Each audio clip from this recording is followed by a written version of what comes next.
What is up, my fellow UFC addicts? It is I, the Wizard of Oz. I'm joking, boys. I'm not showing my face this video, so it's a little weird for me, but we out here getting to it, getting busy.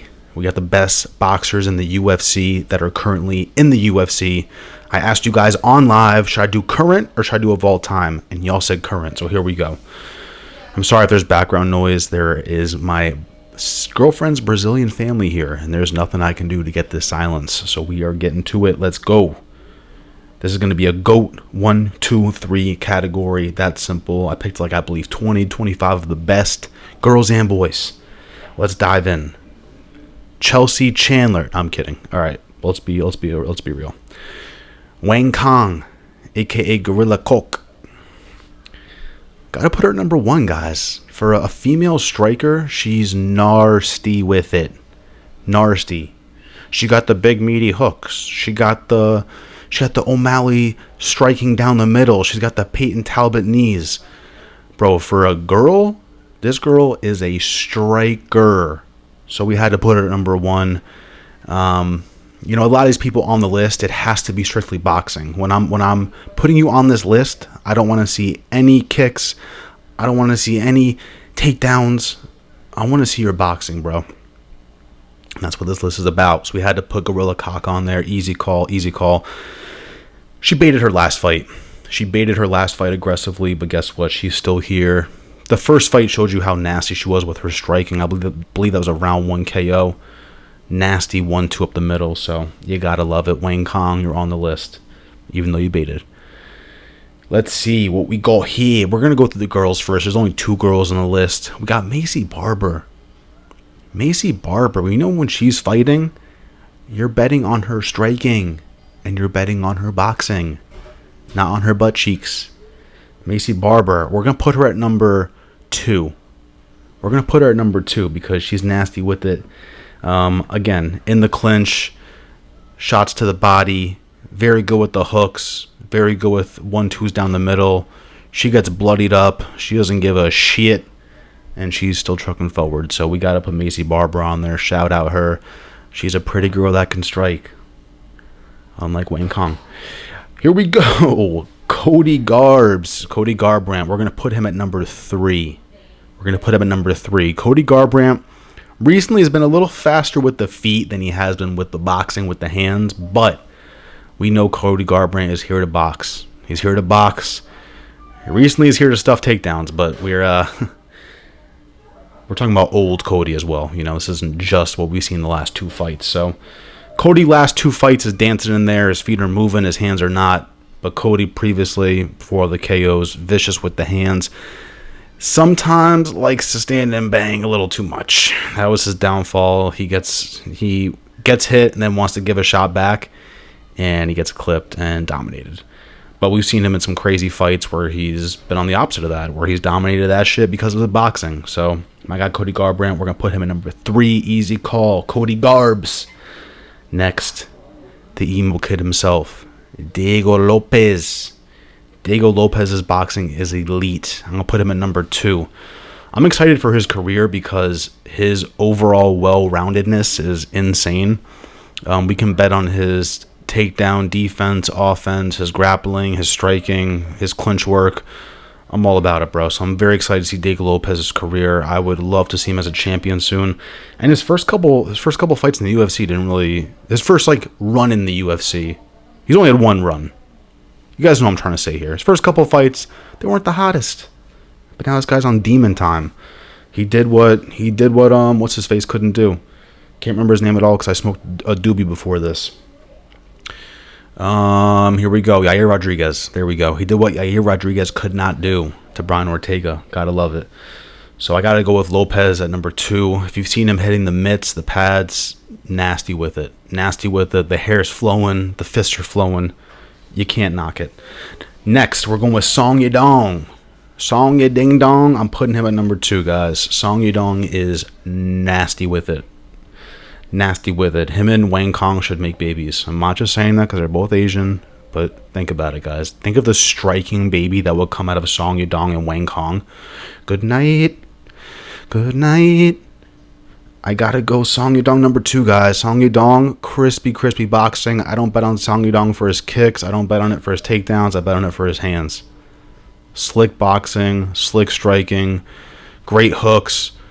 We had a few nice Song Yadong KOs on parlays too, guys. So shout out my guy Song Yadong.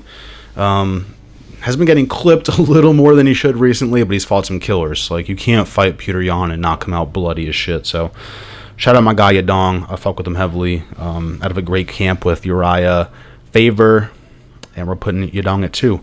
Kattar. Calvin Kattar. I'm going to put him at 3, guys. Calvin Kattar. Mainly because recently he's been getting starched by people like Aljamain Sterling. Not starched, but you get the idea. Calvin Kattar can't be at 1 or 2 as he's looked recently. I know at Cody Garbrandt, did I put him at 3? Okay, so I put Cody Garbrandt at 3 for the same reason I'm putting Kattar. Just because recently it just hasn't looked the best. But he's still one of the best boxers out there. When he had some fights in his quote-unquote prime, you're betting on Kattar for the hands. So again, he had to make this list. Kattar is a boxer in the octagon. I don't want to see any kicks. I don't want to see any takedowns. Kattar, give me those big meaty hooks. No Diddy. So I'm going Kattar at 3. Easy call. Next, Cory Sandhagen. You guys probably saw this coming. I think he has boxing gloves tattooed on him. That means he loves his striking, boys. You got to go Cory Sandhagen. Again, great, well-rounded MMA fighter. So he almost didn't make this list because he's so well-rounded. But, you know, back to basics. My guy Sandhagen's doing the big meaty hooks. He's doing the left, right, up the middle, 1-2. He's I'm trying to make it sound different than everybody else. His footwork. He's white. No, I don't know, guys. I'm out of ideas for Cory Sandhagen. But Cory Sandhagen at 2 makes sense to me. You know, when I bet on Sandhagen, I know I'm betting on takedown defense, but really I'm betting on the left, right of the fists, clipping someone in the jaw. Yeah. Except Umar, apparently. We couldn't get it done with Umar, but it's okay. Yeah, Cory Sandhagen made a list at number 2. Let's keep it going. Joshua Van. This list makes no sense as I'm saying it. I feel like restarting this video. I put Joshua Van at 1, guys, and I'm not going back. Joshua Van, he's a young blood. Why did I put Van at 1 and Song Yadong at 2? I'm shocked, guys. Let's comment below. Am I shot or not? I'm sticking with it, though. Joshua Van, number 1, guys. Why is that? I guess it's because I'm really betting on Joshua Van because of the hands. This guy takes a round to kind of get started, unless you're Cody Durden. But his body work is nasty. He gets you against the fence, and he's going to throw some shots at your face, and then aim for your body, and then back to your face, and you're just so confused. I'm confused watching it. I'm like, how is anyone supposed to block this shit? And they're not. They get knocked the fuck out. Unless you're Charles Johnson. Gotta love it, though. Joshua Van, super young, too. 23, 24. He had to make this list. How he made number 1, I don't know. Whoever made this list is an idiot. My ghostwriter is fired. That's what we're doing here. Joshua Van, number 1. Striking is crazy. Have I ever seen this guy throw a kick? I don't even know. That might be why he's made number 1, because I don't think I've ever seen a kick thrown from my guy Joshua Van. Definitely haven't seen a takedown. So you did it, Van. You're at number 1. Charles Johnson. Tried to think of a nickname on the spot. Couldn't do it. We're going to put him at 2, guys. We're going to put him at 2 because, which is messed up because he beat Van. How was he above, you know? But Charles Johnson is more well-rounded. He's mixing it up. He's doing spinning elbows. He's doing knees up the middle. He's doing takedowns. So that's why he couldn't be at 1 for the boxing. But his striking is nasty. And when he starts heating up, Charles Johnson is an actual demon. The way he did Joshua Van in the 3rd round, if you watch that back, like the uppercut was boxing, but everything else was pretty much like, I don't even know if you call it Muay Thai. I don't know. Just very well-rounded MMA fighter in that 3rd round.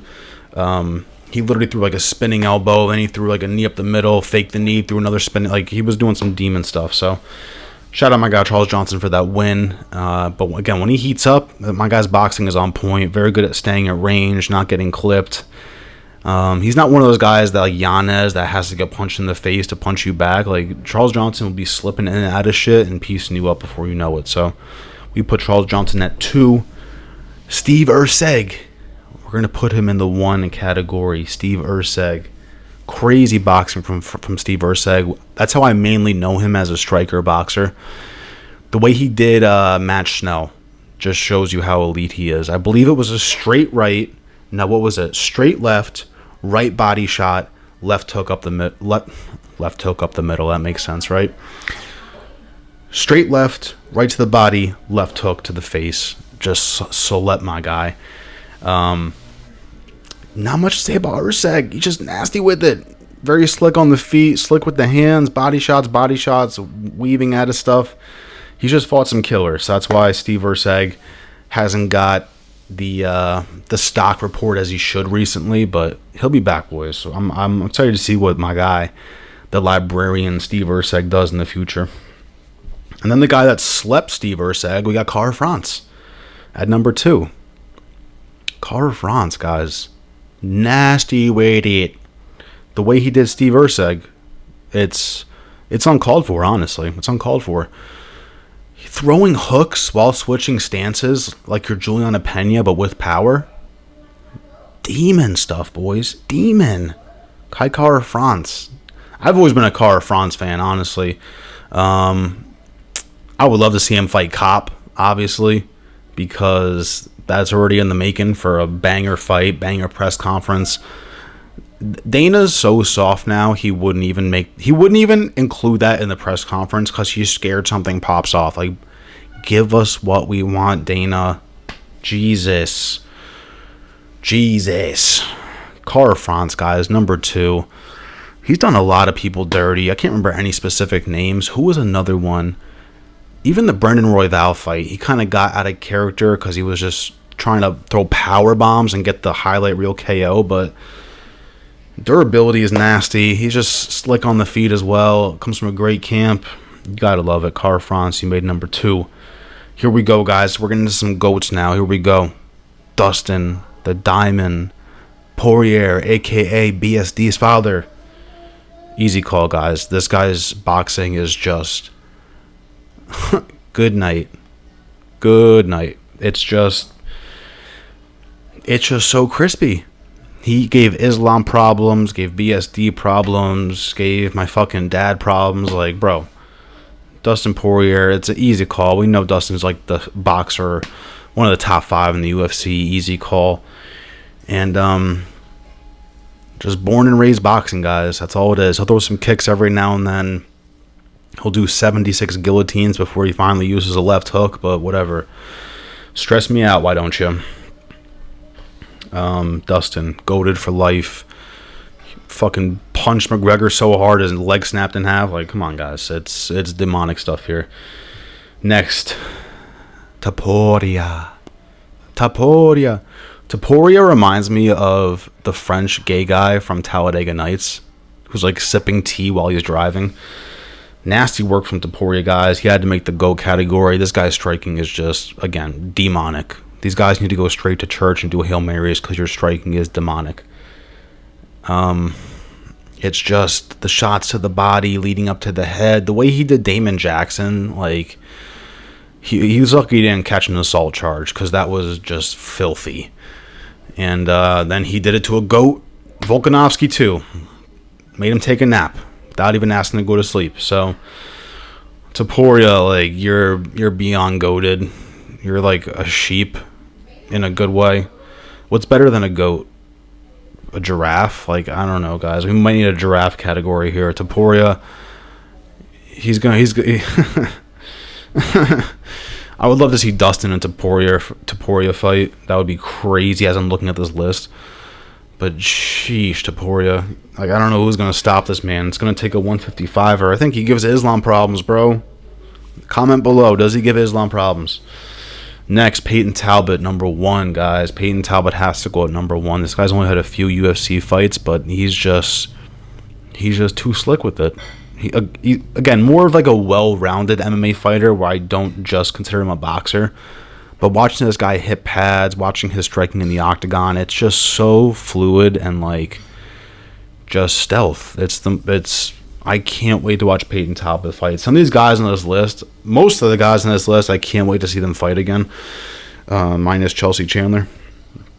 But Payton Talbot, guys, you gotta love it. Again, we're betting more on the well-roundedness, but his striking does stand out like crazy. I've seen plenty of videos of him hitting pads too, and it's going to be scary for that division. So I'm excited to see him rise the ranks and fight some real contenders.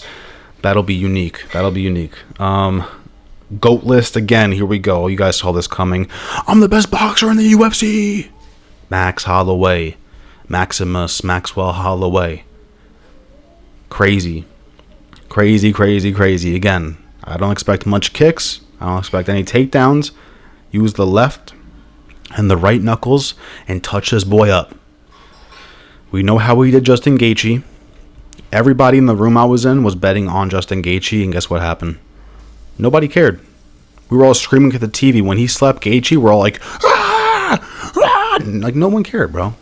Take our money, Vegas. It's your allowance for the week. Like, bro. That was the same night that Dana says he sells holy shit moments. It's like, all right. You got us there, Dana. You got us there. Max Holloway, again, one of the best boxers in the UFC. Pieced up Kattar, who's also on this list too. Did Kattar super dirty. So, easy call, guys. Again, same stuff. Just his head movement. He's slipping punches, going to the body. Very good at staying at range. Just couldn't get it done against Toria, but I didn't think that was going to happen. So Max Holloway has to make the list, has to make the GOAT list. Shout out a fellow Max too. My name is Max as well, so may the Maxes unite. No Diddy.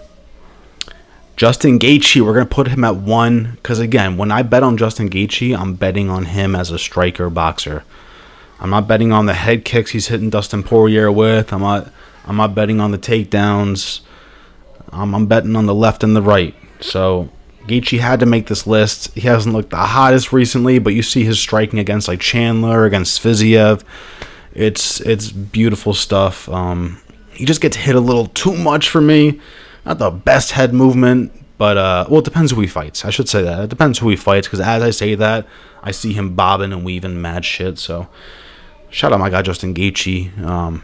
You know, the MMA gods had to make someone go to sleep that night, and they picked Gaethje. So I'm sorry it was you, bro, but you are on the list, and you are number 1. Petr Yan, we're going to put him at the GOAT category. This little small Mo Freaka is freaky with it. He is very well-rounded, so I don't just bet on Yan for the hands. His takedowns are nasty, his trips are nasty, but in the clinch, and when he's aiming at a certain target, he's going to hit that shit. Like his double jab and then like overhand right, like all that kind of stuff, double jab and then to the body. He's just... I would love to see Yan to get the belt back. I'm not going to lie. I would love to see Petr Yan have the belt back. I'm a huge O'Malley fan, but I'm backing Yan any day. If they do a O'Malley Yan 5-rounder, guys, let me know what you think below in the comments. I'm picking Yan for a 5-rounder. I'm sorry. There's not much to say, guys. This little Russian freaky deaky is just... He's going to put your lights out. He's going to put my lights out, and I weigh 200. It's over, boys. He's going to find your chin and just... You're going to think he's going for your liver. You're going to dip down. He's going to kick you in the head. You're going to put your hands on your face. He's going to clip you in the liver 2 more times. You're going to drop to the liver. He's going to clip you in the face. He's very sneaky with it. Pavlovich, the heavyweight demon himself. I'm going to put him at number 1. Again, I'm not banking on any kicks, any takedowns. This guy's striking is nasty. Very powerful. There's clips of him like shadow boxing. There's clips of him hitting the pads, and scary guy. I was definitely betting on him against Volkov. Not the best bet I've had, but yeah, again, this guy's striking is just demon. He needs to make it a little more of a well-rounded MMA fight, but at the same time, if you're going just boxing on this list, I gotta go Pavlovich. You could technically put Tom on this list too, but It didn't happen, boys. It didn't happen. We put Pavlovich. As I'm saying this, I kind of wish I put Aspinall, but it's too late. The list has been made. My ghostwriter has spoken. All right, guys. JDM. Goat. Goat. Possibly a giraffe. JDM, guys. Let's just skip to the next person. What do we talk about? This guy is insane with his boxing. What comes to mind is the way he did Kevin Holland. He didn't do Burns as dirty because Burns was getting the takedowns, but the way he did Kevin Holland in a striking battle, like 1-2 to the head, left hook to the body, 2 straight down the middle, and then a fucking 3-4 hooks to the body. It's like, bro, how do you think? He definitely sees his stuff in slow motion. How do you think of this stuff, bro? He's throwing 6 punch combinations and he's hitting all his targets. Kevin Holland's confused. I know Kevin Holland's in there just laugh it up, but still, it's JDM. I feel like JDM might be Jesus reincarnated. I'm not gonna lie to you guys. I feel like we're gonna find out soon that JDM is Jesus, and then we're like, oh, this makes sense. Okay, that's why he's so nasty with the striking. And then, guys, this isn't necessarily number 1 GOAT. This is the last person on the list, but we had to put O'Malley, guys. It was either we put O'Malley or Eddie Wineland, and O'Malley took his spot. When he did, what was it? He faked an uppercut on he faked the right uppercut on Eddie, faked a straight left, and then just sniped him with a straight right. Faked the right uppercut, faked the left straight, boom! Insane, boys. Insane. O'Malley does have some kicks in there. Obviously, 0 takedowns. So I'm really banking on O'Malley to find that target like he did on Sterling. And he tends to do that a lot. I think if I had to bet on accuracy, I think O'Malley might have the most accurate punches. Toporia's up there too. And Max Holloway. But O'Malley is it's not the power. It's just the accuracy is disgusting. And his timing. His timing, his fakes. The fakes are very important to talk about too. This guy's fakes are nasty, and he does stuff that other people don't. Most people, if they're standing there, I'm trying to think of what stance it would be. What is he fighting? I forget. But instead of pivoting your head and doing a little fake to your jab side, he's doing it to his power side. He's faking a spinning heel kick, but he's not. That is so unique in the striking world. I know Daniel Cormier broke it down in one of the UFC whatever he does, the UFC play-by-plays, but it's just O'Malley had to meet the GOAT category, guys. Again, didn't look the best against Merab, but Merab was a tough fight for anybody, so O'Malley is definitely on the GOAT list. And that is it, boys. That is it. I appreciate you guys for tuning in. Feel free to comment below if you feel like I missed someone or I put someone on there that shouldn't be. And that's it. Like, subscribe, comment. We're very close to 1,100 subs. And the new year is 2 days away. And I'm ready to rob Vegas. Let's get it. Peace, guys.